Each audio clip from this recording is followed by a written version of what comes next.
এক ধোপা ছিল। সে প্রতিদিন তার গাধাকে ঘাস খাওয়ানোর জন্য জঙ্গলের পাশে থাকা একটা চারণভূমিতে নিয়ে যেত। একদিন সে জঙ্গলের মধ্যে যাওয়ার পর খুবই চমৎকার উজ্জ্বল একটা পাথর পেল।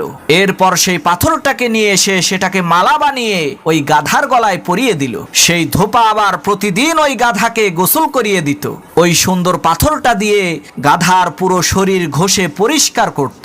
একদিন একজন স্বর্ণকার জহুরি পাশ দিয়ে যাওয়ার সময় ধোপার এই কাণ্ড দেখে অবাক হয়ে বলল, সর্বনাশ, কোটি কোটি টাকা দামের মহামূল্যবান হীরা দিয়ে এই ধোপা গাধার শরীর পরিষ্কার করছে।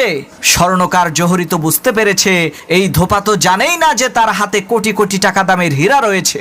সে জানলে কি আর এত মহামূল্যবান হীরা দিয়ে গাধার শরীর পরিষ্কার করত?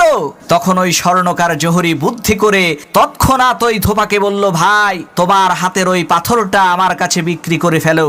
স্বর্ণকারের এই কথা শুনে ধোপা অবাক হয়ে বলল, কি সব যাতা বলেন, পাথরের কি অভাব নাকি, একটা কুড়িয়ে নিলেই তো হয়। তখন সেই স্বর্ণকার বলল, আরে ভাই, তোমার হাতের ওই পাথরটা খুবই সুন্দর, আমার বাড়িতে ছোট ছেলে মেয়ে আছে, তাদেরকে নিয়ে দিলে তারা খুশি হবে, এই যে নাও 2টা টাকা দিচ্ছি, রাখো। তখন ধোপা দেখলো, আরে সাধারণ একটা পাথরের দাম 2 টাকা, এটা খারাপ কি, ভালোই তো। ধোপা খুশি হয়ে 2টা টাকা নিয়ে ওই পাথরটা স্বর্ণকারকে দিয়ে দিল। যখনই ওই পাথরটা স্বর্ণকার হাতে নিয়েছে তখন সাথে সাথে ওই পাথরটা টুকরো টুকরো হয়ে একেবারে পাউডার হয়ে গেল। তখন ওই স্বর্ণকার পাথরকে জিজ্ঞেস করলো, কিরে, তুই তো গাধার গলায় ছিলি, তখন তো তুই টুকরো টুকরো হইলি না, তোকে দিয়ে এই ধোপা গাধার শরীর পরিষ্কার করলো, তাও তুই টুকরো টুকরো হইলি না, আর আমার হাতে আসার সাথে সাথে তুই টুকরো টুকরো হয়ে গেলি।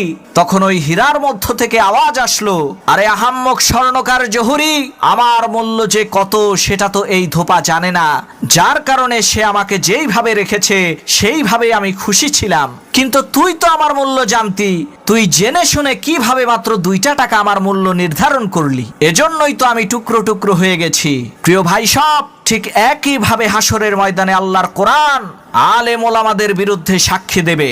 কোরআন বলবে, আরে আহাম্মক, সাধারণ মানুষ তো আমার মূল্য জানতো না, তুই তো জানতি, তুই তো আলেম ছিলি, তুই কেন আমাকে অবহেলা করলি, কেন তুই আমার অপব্যাখ্যা করলি?